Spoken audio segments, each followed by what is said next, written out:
Milioika eurok zeharkatzen dute zerua, hegazkin bat gure buru gainetik pasatzen den aldiro.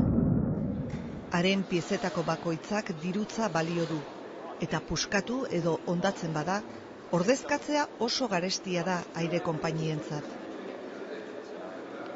Orain arte pieza horiek ez ziren konpontzen, baina dagoeneko aeronautika sektorean konponketa da hautatu duten irtenbidea. Hondatutako piezak berreskuratzeko erabiltzen den sistema, laser bidezko ekarpena edo laser cladding da, eta aukera berriak ireki dizkio aeronautikari. Laser cladding sistema oinarrizko bi osagai ditu, beroiturri gisa erabiltzen den laserra bera, eta gehitzen zaion materiala. Horretarako, soldatu daitekeen edozein materialaren hautsa erabiltzen da.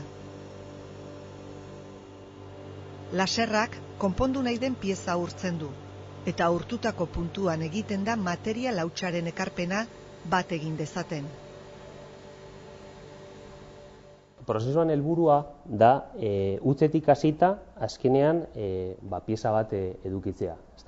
Horretarako ibiltzen duguna da laser bat energia iturri moduan, da hautsa, partikula metalikoak, gur sartzen ditugunak, hor laserrak urtzen duen puntuan eta horrekin lortzen dugu materiala hastea. Horretarako erabili egiten da ekipamendu nahiko berezia, ezta? Horre badikogu tailerrean olako hautsa sartzeko ekipamendu berezia.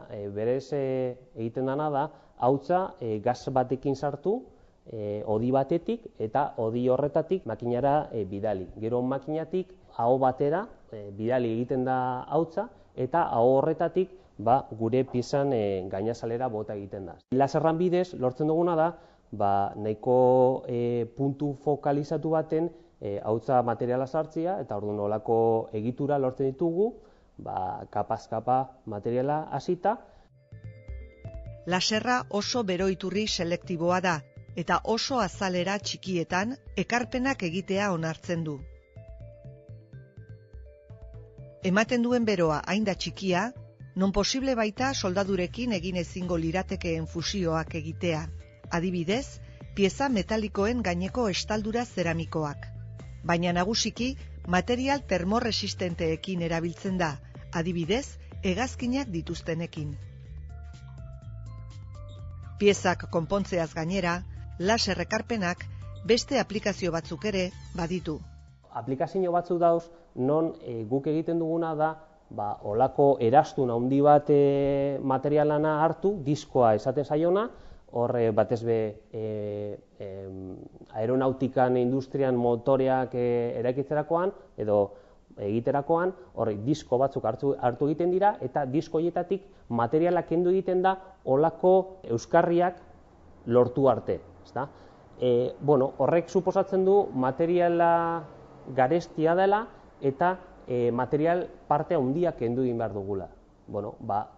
Aukera bat izango litzateke, materiala kendu beharrean materiala sartzea. Orduan, horretarako, laser claddingak nahiko erantzun hona deko. Hor materiala sartu dezakegu, olako egiturak egin, gero hemen mekanizazio minimo bat egin, eta gure pieza lortzen dugu.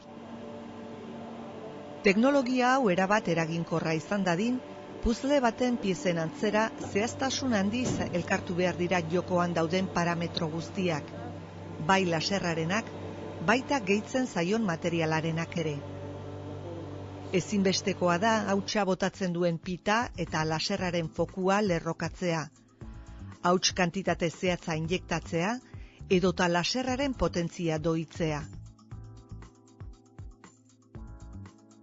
Gaur egun saiakuntzak egiten dira benetako piezarekin jardun aurretik, horrek dakarren denbora eta diru galerekin.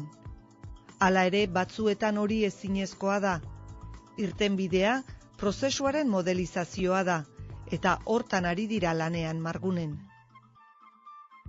Prozesuan modelizazioa zer da? Azken baten aurretik erabakitzea zeintzuk izango dian parametro horiek, hasierako esperimentu horiek egin barik.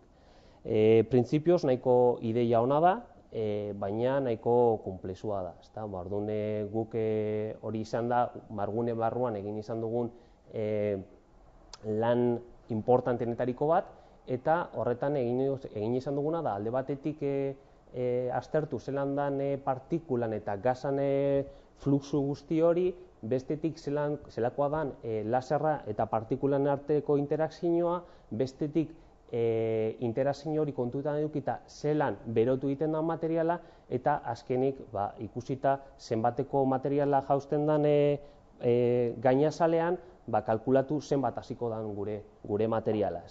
Hori modeloa ia bukatuta dago, nahiko emaitza onak ditugu eta espero dugu industriarentzat ere interesgarria izatea. Ze gaur egun industrian aldetik prozesuak dekon desabantaia handiena hori da, esperimentazioa, aurretik egin behar den esperimentazioa. Teknologia hobetzeko lanean ari dira Marguneko kideak, eta kontuan izanik beste herrialde batzuk aurreratuago daudela, elkarlanean ikusi dute indar nagusia. Viendo que nuestro conocimiento ZIC Margunen dauden teknologia zentroetan eta agenteetan, laser teknologiari buruzko gure jakintza garrantzitsua zela ikusirik, pentsatu genuen berme oso zekin geniezaiokela teknologia horri. Alemania edo Japonia bezalako herrien aldean urte batzuetako atzerapena genuenez, aurrera azkar egin ahal izateko eta helburuak bermatzeko ezinbestekoa zen elkarlanean aritzea. ZIC Margune barruan dauden agenteen artean bitartekoak eta jakintza bagenituela ikusi genuen. Modelizazioa ia bukatuta dago, eta horrek aurrerapen handia ekarriko dio balio erantsi handiko piezen konponketa eta berreskuratzeari.